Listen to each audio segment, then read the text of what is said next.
Czechast, a podcast in English about Czech and Moravian society, history, culture and economy.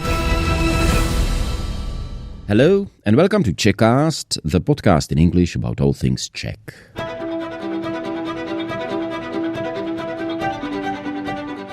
I remember waking up very early on the morning of the 24th of February 2022, 4 years ago.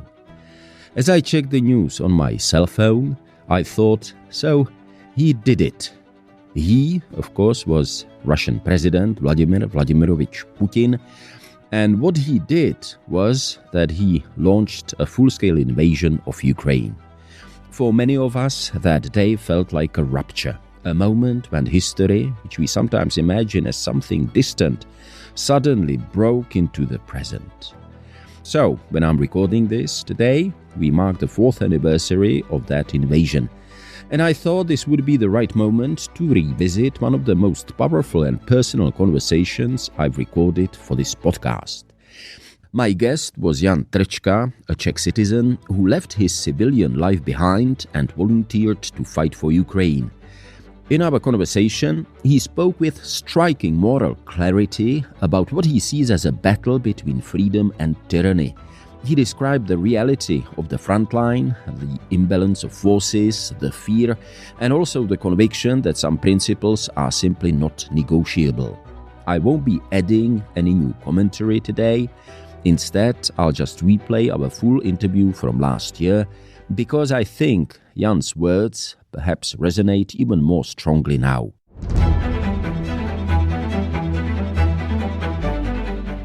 Czechast, a podcast in English about all things Czech. Whether you're an English-speaking expat living in Czechia and Slovakia, or a descendant of the Czechs, Moravians and Slovaks who left for a better life in America, Australia, Britain or Canada so long ago that you don't speak the language of the old country, this podcast in English is for you. So first of all, thank you for the opportunity. I really appreciate each and every opportunity to speak on our behalf, because our cause is not just critical for Ukraine, but also critical for Europe and the West as a whole, as I believe. So let me introduce myself. My name is Jan Trčka. My call sign is Santa, and Santa is going from the beginning of my journey here in Ukraine. I came here third day of the war. So at this point, I am the longest serving legionnaire in Ukraine. It means that not just I came as a first, but also that I'm here without any interruption till this day. One of my friends from the beginning of this journey told me it's not about the people who are here first, but about the people who will stay till the end. And I am, with all modesty, trying to create a third category of the people who came at the beginning and stay till the end. Sometimes, jokingly, I'm saying that I will be here not just till the victory, but also till Ukraine will be accepted to European Union and NATO, just to be sure. But of course, because of what's happening at this point, we'll see how much and how fast you'll get there. But I do believe all of these things will happen in a time. That's about my call sign. As I said, I came here on the third day of the war. Second day of the war, when I was in my company in Czech Republic with my employees as business director of largest mortgage providing company. I was on lunch close to my offices, and Ukrainian President Volodymyr Zelensky asked for volunteers in a live stream.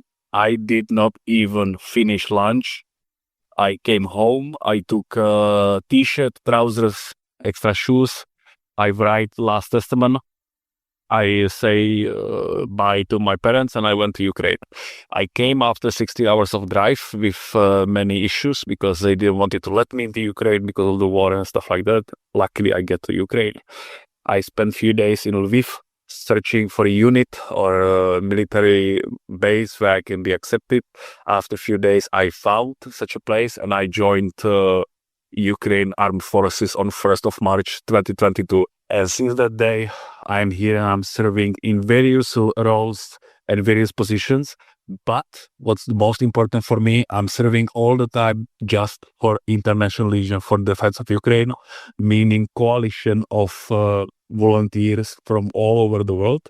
At this point, we have 55 nationalities fighting all together, whole world connected together inside International Legion for the future and for the security of Ukraine, Europe, and the West.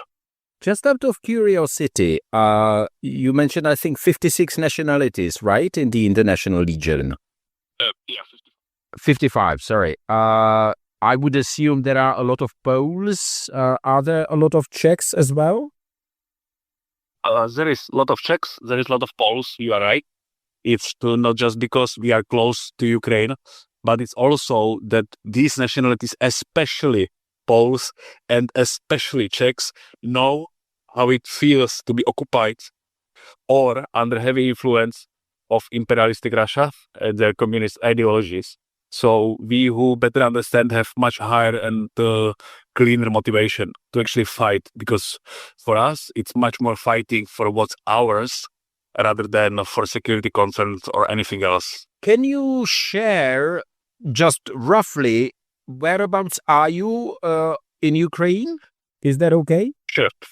Yeah, it's completely okay. I'm in Kharkiv at this point, and Kharkiv is second largest city in Ukraine. It's about 1.5 million people, which is almost similar or the same to Prague, which has the same amount of people.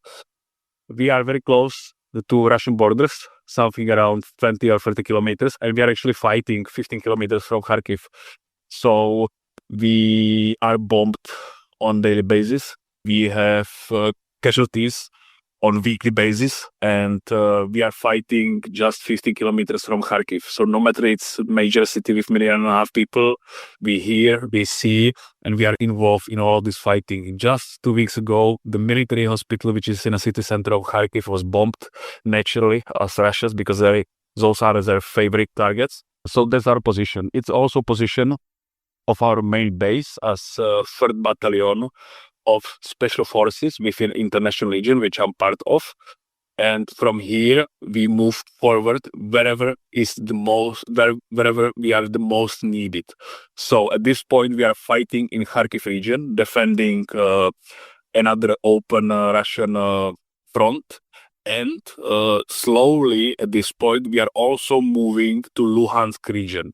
Luhansk region is close by to Kharkiv region, and it's also by accident the same region I was fighting in end of year 2022 till beginning of the year 2023, where I was part of fighting forces within our battalion.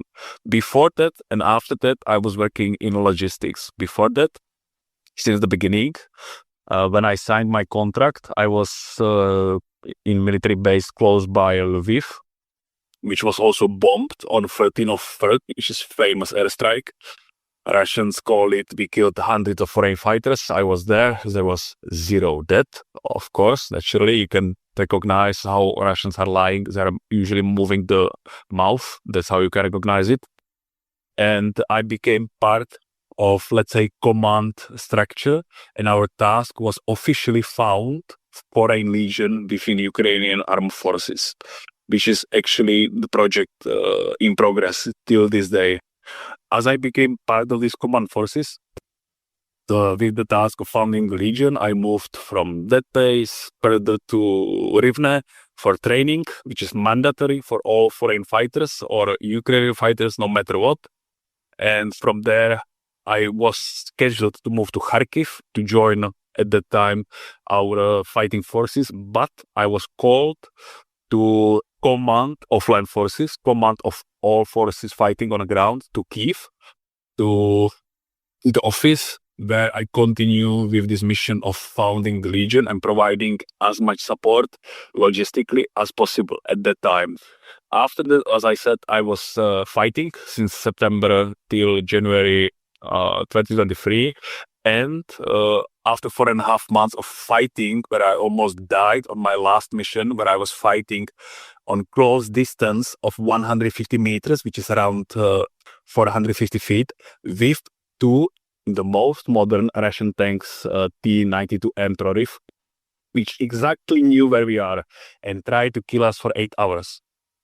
Luckily, we survived, and after that, as I was praying to God, if you let me live, I will quit fighting and I will work in support role of logistics. Since that time, I'm working in benefit of battalion and our fighting forces in logistics with focus on our foreign support. And because of my previous business experiences, and because I'm here since the beginning, and because I'm Christian and honest, and money doesn't mean that much to me, as I call myself uncorruptible, not taking even chicken soup from our fighting units, which was intended to the front line.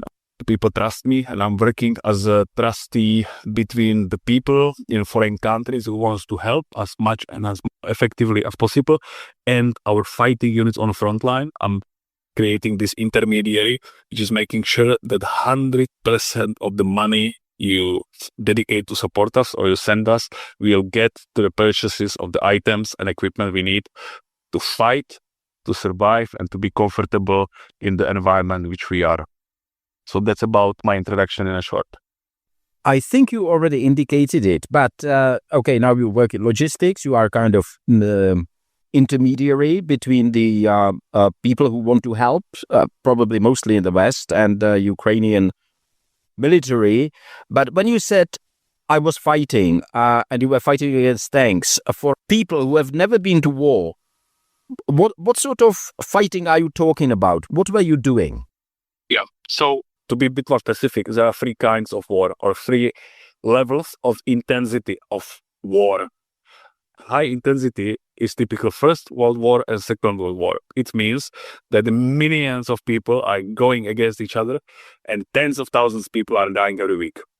We don't have that here. And you can imagine this either from historic movies or from the movie, for example, recently on Netflix, Quiet on the West Front, which is the closest to what we are actually experiencing here right now.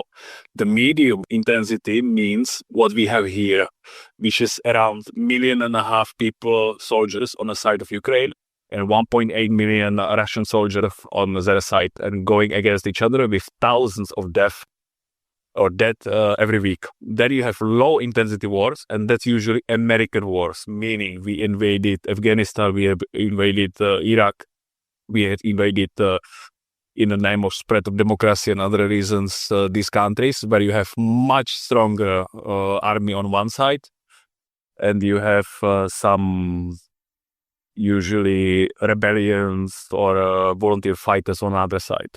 Here it's very different story. As I said, we have this medium intensity war where we are actually standing in many cases against the stronger, more powerful and better equipped the enemy. As I'm saying, it's some cases, it's not all the cases, and it's very specific and vary on the type of the fight which we are waging. For example, when we are doing the interviews, we are informing our recruits that in many cases or in some cases, we will be standing up against more soldiers, more tanks, more air support, more airstrikes, and all of this. Luckily, because we have foreign support mainly from US and now getting more from even from Europe, we have more quality equipment, which is more precise. So no matter that we have less of this, we are more effective. And in many cases, we are getting on a par with Russian army.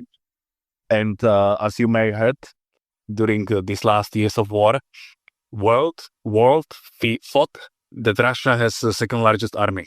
But as we see in Ukraine, Russia became second largest army in Ukraine.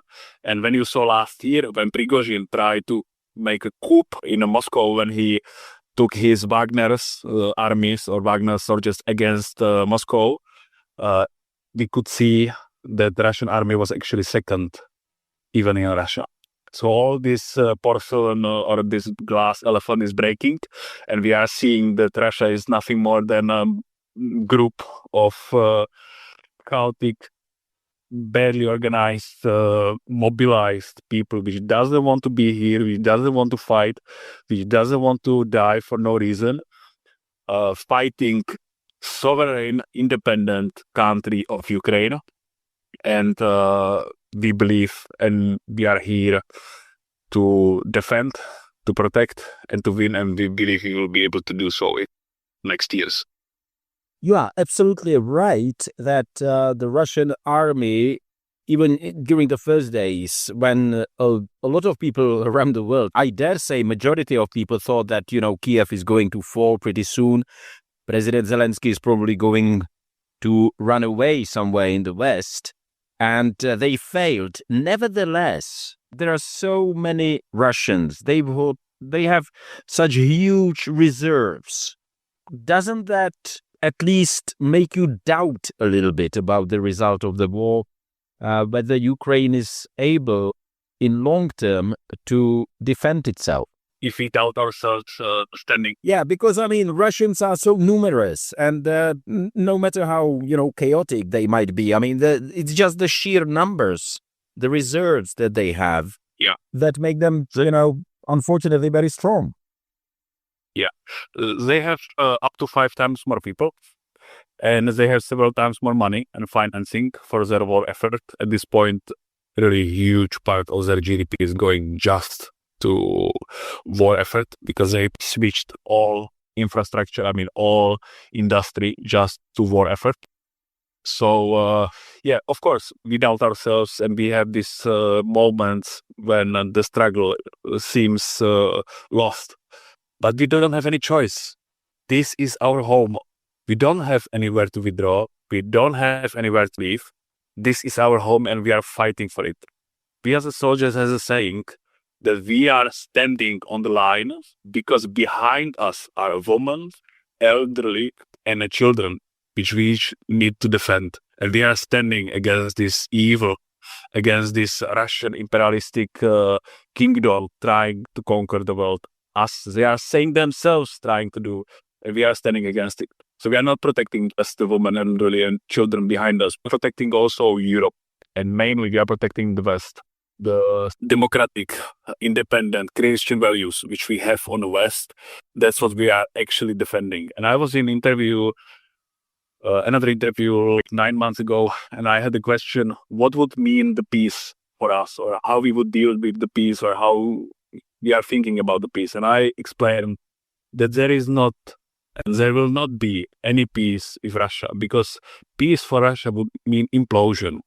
Russians, as their imperialistic kingdom or imperialistic empire, their basis is on expansion. And if they will stop expanding, they will collapse.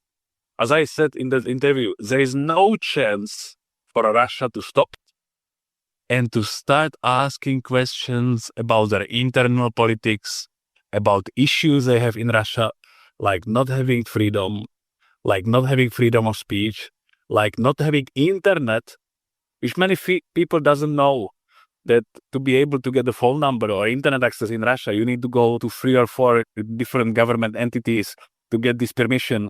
So they have 100% certainty that everything you say, everything you read, everything you share is controlled by the government. So there is no chance that any information about what's actually happening in the world, how much casualties they have, how they are destroying their own country, that nobody knows. And that's actually the difference between a narrative which is for Ukraine and narrative which is against Ukraine and for Russians. Usually, when people are pro-Ukrainian, they are informed because we have free and independent media. I can say anything, even about our President Volodymyr Zelensky, because we have all of these values. If you are in Russia and you are interviewed and you are asked, what do you think about our army, about special military operation, so-called, as they say it, and you say anything negative, you go 5 to 7 years to prison. So naturally, nobody says anything. But people, many times, don't know this, and they compare Russia and Ukraine as sovereign sides and picking in between them. But there is no picking.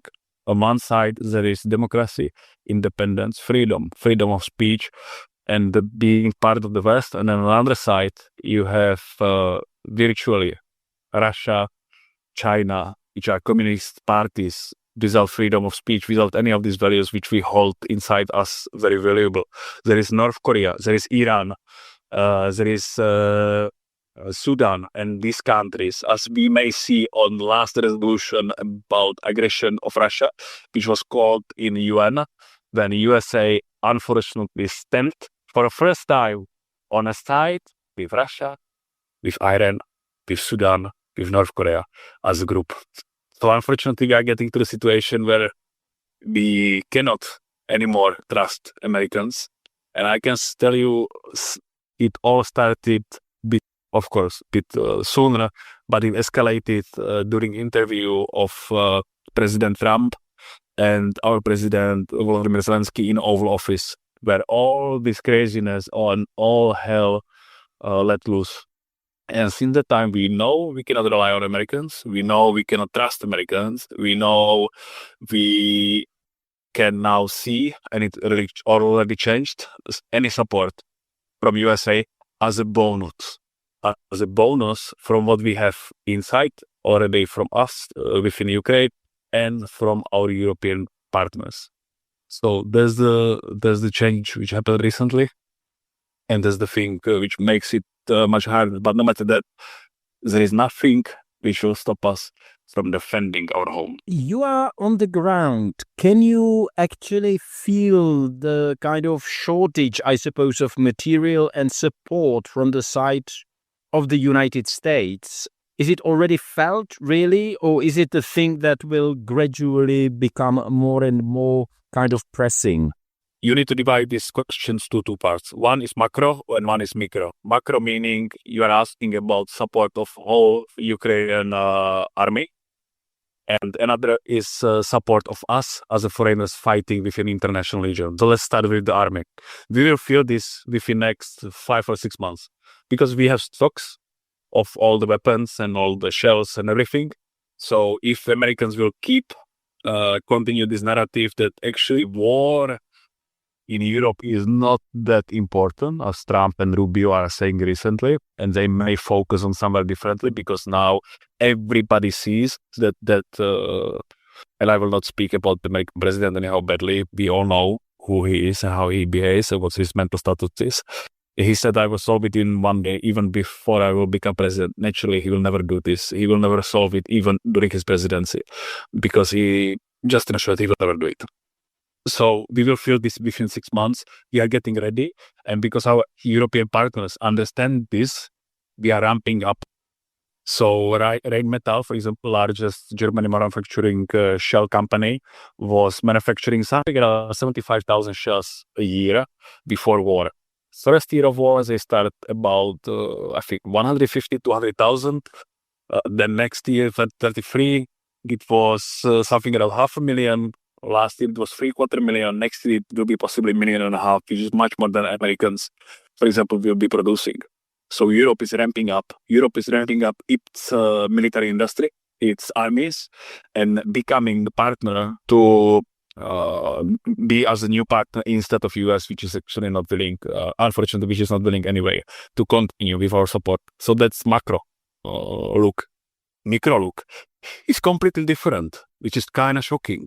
So the more craziness, more insane and more irrational narrative Trump is saying is poisoning and he's insulting Americans, which are much more prone to help us.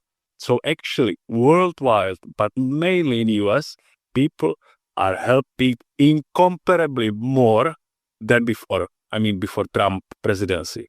So what we were trying to raise, whichever help I as a logistic representative for foreign help was trying to achieve before Trump's presidency, within 3 months, we can now get within a week. So in a way, we are blessed with health, craziness, and all of this negativity coming from Trump, because people are seeing it, people are understanding it, people know that peace is the basis for all modern life and democracy. and they are helping much more to support us, to help us win this. And you can see, for example, on a Czech organization called Foundation for Ukraine, which raised last month for Apache helicopter for $3 million. They raised also for a tank year before. They are raising another $2 million for artillery systems and so on. So you can see the people all around the world, also because of what's doing Trump, are helping much more. And this is to great benefit to us. That's great news, actually, to hear that. I never thought about it that way, because seen from the outside, whatever we think about the present American administration, it was to be expected that, there was going to be skepticism. And I think the world has had experience with Donald Trump during his first presidency. So basically, they are just doing what they said that they were, going to do. But I never realized that there was going to be this, if I understand correctly, the surge of the kind of public support, general public support for you, right? I would say that you are partially right, because no matter that everybody knows what kind of to expect from President Trump, nobody in the whole world expected this level of insanity. Because he's not just lying about resolving the war within one day. It's also about Beijing now trade war, not just with actually Ukraine or Europe or China, but the whole world, except Russia, actually. And except Iran, Iran they will do something about, but they are protecting Russia. They are running their narrative. I mean, there are doubts in Ukraine if Trump is not this Krasnov, this Russian asset. And please, I don't watch this InfoWars or anything. I'm not conspiracy theorist in any way or measure. But just take a step back. And let's say that you were just born or you wake up from coma and somebody will describe you what Trump is doing. You would come to the same conclusion. You are listening to Czechast, a podcast in English about all things Czech. I'm Vít Pohanka, and today my guest is Jan Trčka, a Czech volunteer fighting in Ukraine for freedom and democracy. If we can come back to the kind of more personal level, I think you mentioned at the beginning that you haven't returned to Czechia ever since you came to Ukraine more than 3 years ago, right? I was actually once in Czechia to see my family and to have opportunity to take one vacation, because I'm not taking vacation. It's war. I don't believe people should take vacation or people should use it in that case, or at least for myself, because I'm in a reader and the danger is not as much, but at the same time the stress is extreme because I feel responsibility for getting the items and equipment which we need. I took this vacation. I was for a week in Czech Republic, and it was an exciting experience. Not because I was able to see after years my family, but because there was no shelling. There was no bombing. There was no airstrikes. There was no probability that I will die any minute, as it is now. So that was amazing. Another experience was I was walking outside at the evening and I got super stressed, and I was thinking, why I'm getting stressed when I'm on vacation. And I realized that I'm checking my watches if we are getting till 11 p.m., which means in Ukraine a curfew. And there is no curfew naturally in Czech Republic. I didn't realize it. It's so much embedded in me that I just felt uncomfortable going outside after this time, which we don't do in Ukraine for security reasons. So it was amazing. Last year, I got amazing opportunity to join a sniper training in the US. So I was in New York. I was hosted by Malcolm Nance, very famous American, which was working as an MSNBC political security correspondent. So I was able to expand my knowledge as a sniper, which I was here, or I am still, no matter I'm doing logistics. This was my combat specialty. So I was able to advance my fighting capabilities, because as it was before and as it is now, there are still possibilities that the Russians will break some of the lines and they will attack Kharkiv from close distance. And in that case, we all have to be ready to defend our home, our country, our neighbors, and our countrymen. So that was 2 vacations which I took. This year, I would really like to finish all the projects which I have running at this point. I'm running around 12 projects, different projects, smaller and bigger, to raise for certain teams, to certain equipment, for certain things.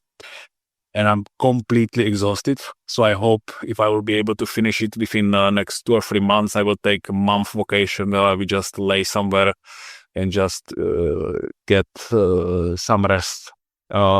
At this point, I'm really proud to say, among all other things, that after we will finish this open project, it will be altogether something around $750,000, which I was, in all modesty, was able to bring here to Ukraine. And I have this metric for the money, which I have since the beginning of the war, and it still applies, same as Moore's law about the computers. So we can take one Russian life of aggressor for $1,000, because it's usually 2 FPV drones. We are pretty sure that we can kill one Russian with 2 FPV drones. It's $1,000. At the same time, we can save one Western life, either it's European or American or any other country, because we have all of them. And it's for $5,000, because if you want to save somebody, you need proper equipment like night vision, thermoscopes, scopes in general. You need proper shoes, proper dress, proper equipment, proper medicine, and all of this to be able to do everything in our power to save everyone before death. And we are doing great job in those regards. And it's it's a huge difference between us, for example, and Russians in these regards, where a Russian life will literally doesn't have any value whatsoever. They will send you fight without being able to walk. They will send you to fight while you are bleeding. They will send you to fight while you are wounded and not able to fight, because they don't care. Your life in Russia doesn't have any value. They have a lot of people. As they are Russians saying, "Nas mnogo." It means there is plenty of us. So they will just send these midwaves one by one. And we witness in Bakhmut, fortress of Ukraine, where we were fighting and we had a lot of casualties at the time, that Russians are sending soldiers with wooden sticks in their hands. Same as in Stalingrad, where they send one soldier with the weapon and the soldier behind them without weapon, waiting the first soldier to die, then take his weapon and fight further. And that is still happening here. So, I hope I answered that question. You did answer the question, but you got a little kind of, further away. Let me just ask you, what about your family? What do they think about it? Don't they try to persuade you to come back home? I mean, they must be worried about you. Yeah, sure. They are really worried, because mainly when I was fighting, we had a lot of casualties and a lot of my brothers died. I visited so many funerals in 3 years, as most people does not visit in several lifetimes. So the danger is imminent. But let me rephrase the question. I mean, I'm one person. I'm one guy from Czech Republic. I had some company. I have fiance. I have my dogs. I had my life before I left. I sacrificed and gave everything to Ukraine and risk everything for Ukraine, because I feel as a part, mainly as a European, and Ukraine as a part of Europe. It's our country. It's our land, no matter if I'm closer or farther from the borders of Ukraine and Russia. So yes, they are worried, but they understand what I understood, and I explained them. I'm just one person, and because of the level of support and level of trust I built in us to foreign help, we get so much help that I was indirectly able to save tens of lives. And I got to the point, as they say in Buddhism, when you look at yourself, you see your problems. When you look at other people, you see opportunities. And I see indefinite amount of opportunities. And after I got the 10 and 20th and 30th message that I saved somebody's lives from them, I stopped thinking about myself, and I stopped thinking about my comfort and my safety and all of this, because I got way beyond this. And now I'm kind of important role of providing all this help, and because I know how much effect it has on our guys fighting on the front line, as I was there, and I know how is this where you, for example, doesn't have even power bank to charge your phone or charge your electronics or charge your night vision, and I'm able to provide this on a weekly and monthly basis in a level which is sufficient for a whole battalion of several hundred people. There is no stopping. There is no stopping, no matter tiredness, no matter exhaustion, no matter stress, no matter anything. I'm a Christian. I identify as a Christian, and I believe in God because I saw so many miracles here already in Ukraine that God is my witness and God is our protector. Everything will work out, and there is no understanding and no doubt that it will be anyhow otherwise, because we are not talking about peace or war in Ukraine. We are talking about world order. We are talking about West. We are talking about democracy. We are talking about freedom. And we are standing literally good versus evil, West versus East, the democracy and independence and freedom against authoritative, totalitarian regime, which suffocate people. There is no freedom. There is no speech. There is no internet. There is nothing. So I cannot imagine a world where we will abandon these values and will come back to middle age, where Russia actually is. You speak about, defending our country, by which you mean Ukraine. It seemed to me that you are kind of oscillating between being a Czech and feeling Ukrainian. In case everything kind of works out, whatever happens with the front, how much Ukraine, Russia might actually, still control, etc. How do you see your future? They were asking me like what I will do after war. And I am saying I will prepare for next war. There will be unfortunately no stopping, and Russia said it pretty clearly. They want whole Ukraine, they want Baltic states, they want Georgia, they want possibly Poland, and they want other countries. So no matter if there will be some ceasefire or peace or stopping of the war for a year or two, it will continue 100%. So even though we will win, we will deoccupy Crimea, we will deoccupy whole Ukraine. It will be just a matter of time before war will start again. So we will be just preparing for another one, no matter if I will come for a few years back to Czech Republic or I will stay here. Unfortunately, and this is the grim scenario, I'm 37 and I'm saying that first 35 years of life I was living in a peace, and now I will live the rest of my life, unfortunately, in war, unless the world will stand more strongly and more coherently behind us, and we will stop this once for all. Because only thing which Russia actually understand is a strong position that we will not allow this. Till we will not have this stand, Russia will continue with the expansion, imperialistic efforts to just expand. Is there perhaps a message that you would have for people who are somehow connected to Czechia, to our country, who listen to this broadcast in English concerning Ukraine and concerning perhaps the Czech, I would say, still quite strong support for Ukraine? What would you say? When you wake up in the morning, you forget or you never realized that you live in a peace. You may forget that you have freedom of expression and you have freedom of speech. You somehow think that you will get dressed, have a breakfast, go to work, and everything will work just fine. That's unfortunately not the case for us, and it may not be a case for you in the future, because all of this, what I said, is nothing you inherit. Is nothing, or is nothing which is standard for modern civilization. The democracy, the freedom, and all of this what we have is something which millions of people fought and died during First and Second World War. Unfortunately, we forget about this and we became complacent and became comfortable. And there is real danger that we will lose these things once again, as we Czechs knows, as Polish people know, as Europeans knows from these wars. So please do realize that these things are not normal. These are things for which we need to fight. These are things for which we need to do something, otherwise we may lose them.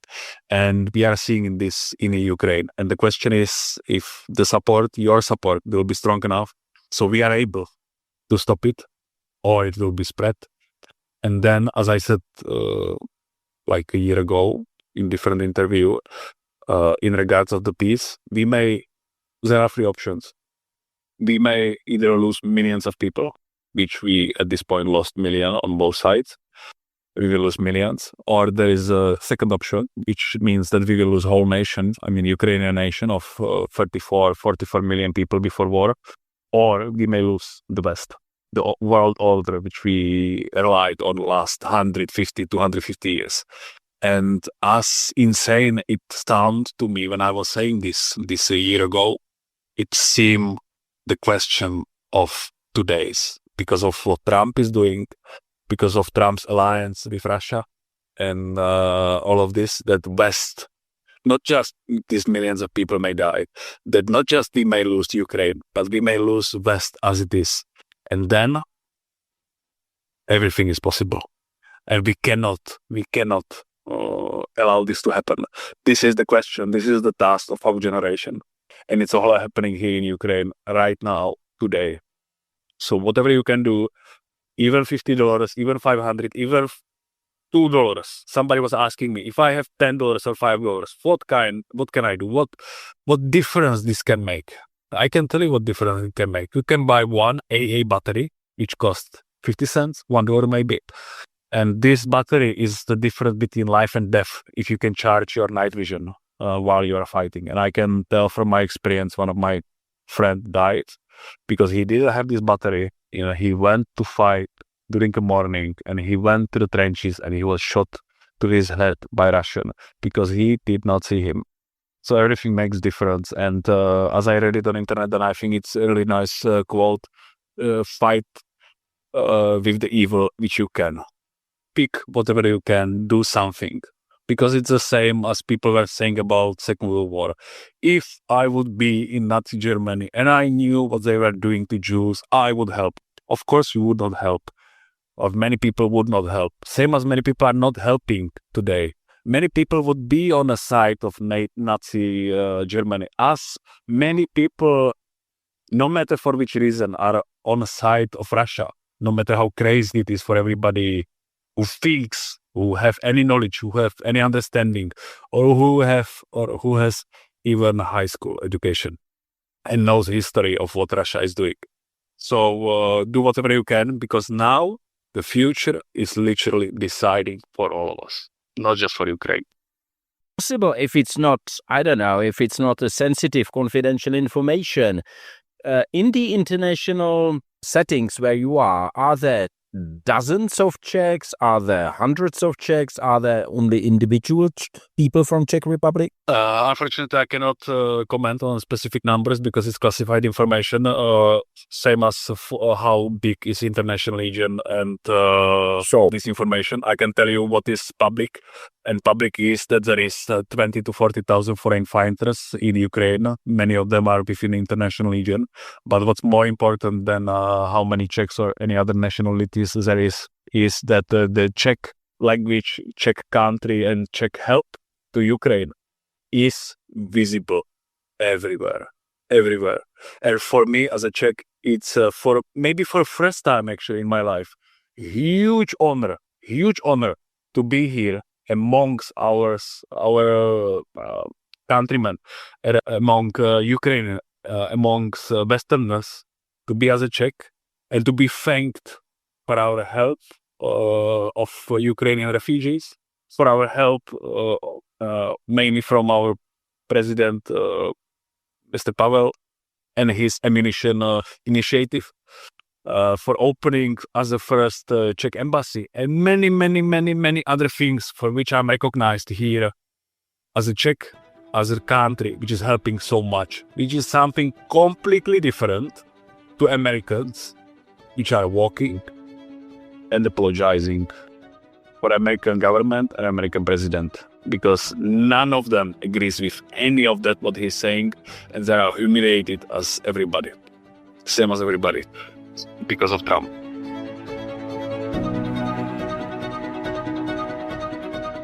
You've been listening to my conversation with Jan Trčka, recorded during the ongoing war in Ukraine.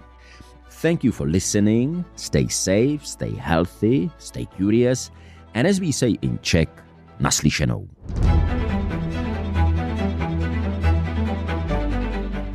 Czechast, a podcast in English about all things Czech. Whether you're an English-speaking expat living in Czechia and Slovakia, or a descendant of the Czechs, Moravians and Slovaks who left for a better life in America, Australia, Britain or Canada so long ago that you don't speak the language of the old country, this podcast in English is for you.